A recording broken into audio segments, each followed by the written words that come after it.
พ่อแม่พี่น้องที่ฮักเฮามาเห็นนำธรรมของพระเจ้าด้วยกันในนำธรรมมัทธิวบทที่2ข้อที่1ถึงข้อที่12มัทธิวบทที่2ข้อที่1ถึงข้อที่12อันที่นี้ได้อวยว่าพระเยซูได้มาเกิดที่บ้านเบธเลเฮมเมืองยูเดียสมัยของกษัตริย์เฮโรดมีพวกโหราจารย์ที่มาจากตะวันออกมาที่เมืองเยรูซาเล็มได้ถามว่าอันหน่อยที่มาเกิดเป็นกษัตริย์ของกุนยิวนั้นอยู่ที่ไหนเฮาได้หันดาวของท่านนั้นเกิดขึ้นเฮามาเพื่อที่จะนมัสการเมื่อกษัตริย์เฮโรดได้ยินได้ฟังมันอ่านแล้วก็ปิ้นตุกใจที่เมืองเยรูซาเล็มนั้นก็ปิ้นตุกใจกันและกษัตริย์เฮโรดนั้นก็ได้ห้องประชุมหมู่มหาปุโรหิตแล้วก็พวกธรรมจารย์ของกุนทั้งหลายและได้ถามเขาว่านี่พระเยซูนั้นอิมาเกิดที่ไหนอยู่ที่ไหนและเขาบอกว่าที่บ้านเบธเลเฮมในแคว้นเมืองยูเดียเพราะว่าหมู่ผู้เผยพระวจนะได้บอกไว้อ้อนว่าบ้านเบธเลเฮมในแผ่นดินของยูเดย์อีเป็นบ้านที่หน่อยที่สุดในสายตาของหมู่กษัตริย์ที่ครอบครองแผ่นดินนั้นอีหน่อยไปก่อมใดเพราะว่าเจ้านายกุนหนึ่งที่ออกมาจากที่หันผู้ที่จะมาครอบครองอิสราเอลและกษัตริย์เฮโรดก็ได้เชิญหมู่โหราจารย์เข้ามาเป็นการรับได้ถามเขาในเวลาที่เกิดนั้นที่ดาวนั้นได้เกิดขึ้นและกษัตริย์เฮโรดนั้นก็คือหมู่โหราจารย์นั้นเมื่อที่บ้านเบธเลเฮมสั่งว่าหือเมื่อซอหาอันหน่อยนั้นเลาะเมื่อสู้หันแล้วหือกลับมาบอกเฮาเพื่อว่าเฮานั้นอีไปนมัสการหันตยโหราจารย์นั้นก็เมื่อตามคำสั่งและดาวที่เขาได้หันตีเมื่อเกิดขึ้นนั้นก็ได้อ้อนหน้าเขาเมื่อและได้เมื่อยุดอยู่ตีอันหน่อยกุมารนั้นได้มาเกิดเมื่อหมู่โหราจารย์ได้หันดาวนั้นเราก็มีความยินดีเมื่อเขาเมื่อในเฮิรนนั้นก็ได้หันกุมารอันหน่อยนั้นแล้วก็มารีที่ปิ้นแม่แล้วก็ได้กราบไว้นมัสการอันหน่อยกุมารนั้นแล้วก็ได้ไขหีบยิบของออกมาแล้วเอามาถวายมาต้านคือกุมารอันหน่อยนั้นก็มีคำกำยานและหมดยอบและหมู่โหราจารย์นี้ก็ได้ยินคำเตือนในความฝันของเขาหือกลับไปบอกกษัตริย์เฮโรดเขาก็ได้ปอกเมืองของตัวเก่าตั้งอื่นเฮพ่อแม่พี่น้องที่ฮักจากนำธรรมเรื่องนี้เฮามีบทเรียนอยู่หลายอย่างวันนี้เฮามาเรียนเกี่ยวกับคิดสเตนกับเงินคำหลายเตอถ้าเฮาฮักไผกูไหนกูนั้นเฮาก็อีเฮ็ดออกมาว่าอีสื่อดอกไม้ไปหือเขาสื่อของขวัญ นั้นไปหือเขาได้โจเข้าไปกินเขามีหลายอย่างหลายเจอย่อมเฮ็ดมูนี้เพื่อที่จะหือเขาหูว่าเฮานั้นฮักเขาแต่ว่าหน่อยเตอ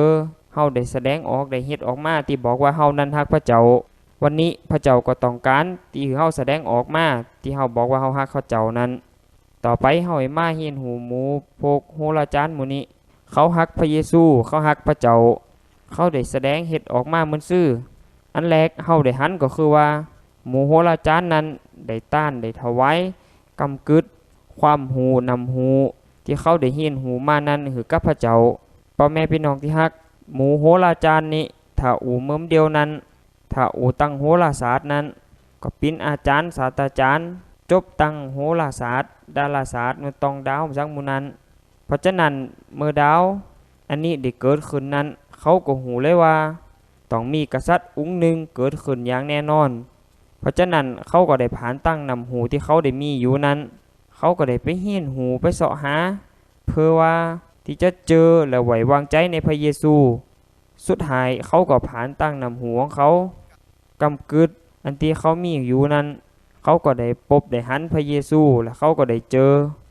พี่น้องที่ฮักหมู่พวกโหราจารย์หมู่นี้ตึงชีวิตของเขาที่เขาได้ศึกษาได้เฮียนหูนำหูนั้นก็เพื่อที่จะอยากจะหูจักพระเยซูพระเยซูเป็นที่หนึ่งในการเฮียนหูและวันนี้เฮามีนำหูมีกำกึดเฮาไผเป็นศูนย์กลางเป็นที่หนึ่งเฮาพระเจ้าเป็นที่หนึ่งหรือว่าเฮาเป็นที่หนึ่งวันนี้เฮามีนำหูหลายยกตัวเก่าเป็นที่หนึ่งเพื่อว่าเฮานั้นนี่ได้หน้าได้ตาเพื่อว่าเฮามีชื่อเสียงเพื่อว่าเฮามีตำแหน่งที่อยู่สูงๆในเมื่อเฮาเป็นคริสเตียนนั้นเฮาก็ควรที่หือมันเป็นเหมือนอันเฮาควรที่เป็นเหมือนกับโหราจารย์เหล่านี้ว่าเฮาเรียนจบสูงมือฮื้อเฮาก็ต้องหือพระเยซูเป็นที่หนึ่งเป็นศูนย์กลาง คือพระเยซูได้หน้าได้ตาตั้งกำกึดที่เฮามีนำหูที่เฮามีอยู่นี้พี่น้องที่ฮักจากนำธรรมนี้เฮาก็ได้เห็นหูแห่งอย่างหนึงว่าหมู่โหราจารย์หมู่นี้ได้ถวายเวลาได้ต้านเวลาของเขานั้นหรือพระเยซูหมู่โหราจารย์หมู่นี้เขาเตียวต่างมาจากตะวันออกมาที่กรุงเยรูซาเล็มพี่น้องที่ฮักถ้าเฮาต้องระยะที่เขาเตียวนั้นเขาต้องเตียวตีน3 เดือนถึงจะมาฮอดที่กรุงเยรูซาเล็มนั้นแต่หมู่โหราจารย์หมู่นี้เขายอมที่จะเสียเวลาในการที่มาเสาะหาพระเยซูยอมเตียวต่างถึง3 เดือนเพื่อที่จะหาพระเยซูยอมเสียแห้งยอมมอยเพื่อที่จะหาพระเยซูพี่น้องที่ฮักวันนี้ขอเฮาถามตัวเก่าก่อนว่าเฮาเอาใจใส่ในการเรียนหูนำธรรมของพระเจ้าเฮาเอาใจใส่ในการไหว้วอนอธิษฐานกับพระเจ้าเฮาได้เอาใจใส่ในการฟังนำธรรมของพระเจ้าเฮาได้เอาใจใส่ในการอ่านนำธรรมของพระเจ้าเฮาได้เอาใจใส่ในการตีไหว้วอนกับพระเจ้าเหมือนอย่างกับโหราจารย์หมู่นี้ที่เขาได้ทุ่มเทเอาใจใส่กับพระเจ้าก็หลายเตอเมื่อเฮาอีไหว้วอนอีอ่านนำธรรมของพระเจ้าอีอธิษฐานกับพระเจ้าให้มาเฮียนหูนำธรรมเฮาก็อีสามหรออีว่ามีเวลาหรือว่าเฮาเฮ็ดสังขอเฮานั้นมาเฮียนหูจากหมู่โหราจารย์หมู่นี้เฮาต้องเอาเวลาใจใส่คือกับพระเจ้าเหมือนกับโหราจารย์หมู่นี้ที่เอาใจใส่เวลาคือพระเจ้าเฮาต้องเสาะหาพระเจ้าเหมือนกับที่เขาได้เสาะหาพระเจ้าเขายอมเตียวตีนมา3 เดือนเขายอมเอาใจใส่เขายอมเสียเวลาเสียแห้งเพื่อที่จะมาหาพระเจ้าก็คือเฮากุกุนเหมือนกับหมู่โหราจารย์หมู่นี้พี่น้องที่ฮักจากนำธรรมนี้หมู่โหราจารย์นั้นใดกราบไหว้แล้วนมัสการพระเยซูอันสมัยอ้อนนั้นคำว่านมัสการนั้นมีความหมายว่าม้าเลขาเจ้าของพี่น้องที่ฮักหมู่โหราจารย์หมู่นี้เขามีนำหูที่สูงเขาจบตั้งโหราศาสตร์ดาราศาสตร์เขาเป็นศาสตราจารย์แต่เขามีจิตใจที่ถ่อมลุ่งเขาไม่ได้โอดว่าเขามีนำหูร้ายเขาย่อมถ่อมตัวเก่าลุ่งต่อหน้าพระเยซูยอมเหมือนกับม้าที่เลขาเจ้าของนั้นเขาได้กราบไหว้นมัสการพระเยซูเพราะว่าเขาหูว่าพระเยซูนั้นเป็นพระเจ้าพี่น้องที่ฮักกุเตอร์ที่เฮามาโบสถ์มาหงสูตรมาเข้าเฝ้าพระเจ้านั้นในการนมัสการของเฮานั้นเฮาได้เหมือนกับหมู่โหราจารย์นี่ก็อันนี้ก็เป็นเรื่องที่สำคัญพระเจ้านั้นต้องที่จิตใจของเฮามันได้ต้องภายนอกของเฮาไว้แต่งโตเหมือนซื่อพระเจ้าต้องตีจิตใจพระเจ้าจะได้ต้องตีเฮามีน้ำหูสูงพระเจ้าจะได้ต้องมันอันพระเจ้าต้องที่จิตใจของเฮาก็คันนุนใจพี่น้องว่ากุเตอร์ที่เฮานั้นมาตอนหน้าพระเจ้ามานมัสการกราบไหว้พระเจ้าคือเฮามีจิตใจที่ถ่อมลุ่งเพื่อที่จะนมัสการยกจือของพระเยซูหือได้หน้าได้ตาพี่น้องที่ฮักจากนำธรรมนี้เฮาก็มีบทเรียนแห่งอย่างหนึ่งว่าหมู่โหราจารย์นั้นได้ต้านเขาของหือกับพระเยซูตัวเมื่อโหราจารย์หมู่นี้เขาเมื่อในเฮือนนั้นเขาก็ได้หันพระเยซูแล้วก็แม่ของพระเยซูโหราจารย์หมู่นั้นก็เลยยิบเขาของมาจากหีบของเขาแล้วก็ได้ต้านเป็นเครื่องบูชาหือกับพระเยซูพี่น้องที่ฮักที่นี่หมู่โหราจารย์นั้นได้ต้านเขาของนั้นมีอยู่3 อย่างอันแรกก็คือคำในสมัยนั้นในแต่แล้วนั้นคำนั้นเป็นสิ่งที่มีกาก็เหมือนเดียวนี้ก็เหมือนกันโหราจารย์นั้นได้ต้านเขาของที่มีกาคือกับพระเยซูเงินส่วนนี้เลาะตีพระเยซูนั้นได้เอานี้ไปตีอียิปต์แล้วก็เอาไว้ใจสื่อเขาของสังตีหันของถวายอันที่2ของต้านอันที่2นั้นก็คือกำยานก็มันปิ้นน้ำหอมเจอหนึ่งปิ้นเครื่องบูชาตีเอาใจในพิธีกรรมของศาสนาแถมอันนึงก็คือหมดยอบก็ปิ้นเครื่องหอมอย่างหนึ่งเข้าใจในพิธีกรรมต่างศาสนาหรือว่าใจไปตาซบกุนตายเพราะฉะนั้นของต้านที่หมู่โหราจารย์เหล่านี้ได้ต้านนั้นก็เป็นของต้านที่มีกาพี่น้องที่ฮักพระเยซูฮักเฮาได้ตายเพื่อเฮา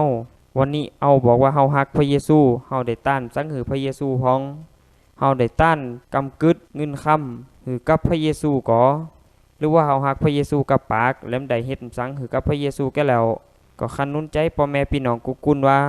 ก็ขอเฮาเห็นแบบของโหราจารย์หมู่นี้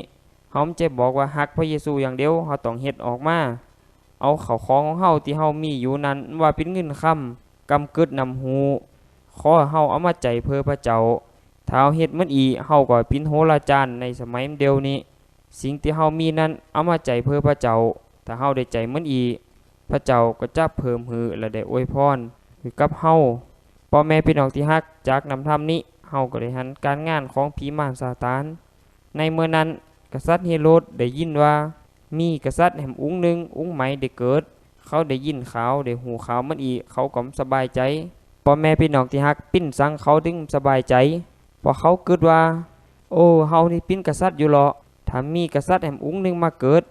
เขานั้นอิมาแย่งปิ้นกษัตริย์ของเฮาเขาเกิดมันอันเหตุให้เขานั้นสบายใจปิ้นตุกใจเขาขับปิ้นใหญ่ขับปิ้นกษัตริย์คนเดียวพี่น้องที่ฮักหลายๆเตอผีมารซาตานนั้นก็เหตุให้เฮานั้นมีกำเกิดมันอันเฮาขับปิ้นใหญ่มันข้าหือพระเยซูปิ้นใหญ่เฮาขับปิ้นกษัตริย์มันข้าพระเยซูปิ้นกษัตริย์มาปกครองเฮาพ่อแม่พี่น้องที่ฮักกำเกิดมันอีมันมาจากผีมารซาตานสมมติเพราะฉะนั้นเฮาก็ต้องฮือพระเยซูปิ้นกษัตริย์ในชีวิตของเฮาในครอบครัวของเฮาในการหับใจของเฮาหือพระเยซูปิ้นใหญ่ในตัวของเฮาในครอบครัวในการหับใจของเฮานี้นอกจากนี้ผีมารซาตานยังหือเฮานั้นมีกำเกิดที่ขี้ถีย่อมเอาเงินมาถวายเพื่องานของพระเจ้าเมื่อเฮาเอาเงินมาถวายพระเจ้าออกเมื่อแล้วก็รู้สึกว่าเสียดายเอามาถวายมาตานอีกเดียวให้กับพระเจ้าพ่อแม่พี่น้องที่ฮักวันนี้ปิ้นสังเฮาถึงตุกเฮาจุนก็เพราะว่าเฮาได้ตานอีกเดียวพระเจ้าก็ได้หือเฮาอีกเดียวเพราะฉะนั้นเฮาถ้าไปเจอกรรมของผีมารซาตานเฮาถ้าขี้ถีในการเอาเงินเอาคำมาถวายมาตานให้พระเจ้าหรือว่าสังกำกึดที่เฮามีเฮาก็ถ่าขี้ถีที่มาถวายมาตานให้พระเจ้าเฮาก็ต้องลองต้องพระเจ้าบอกว่าลองตานต้อง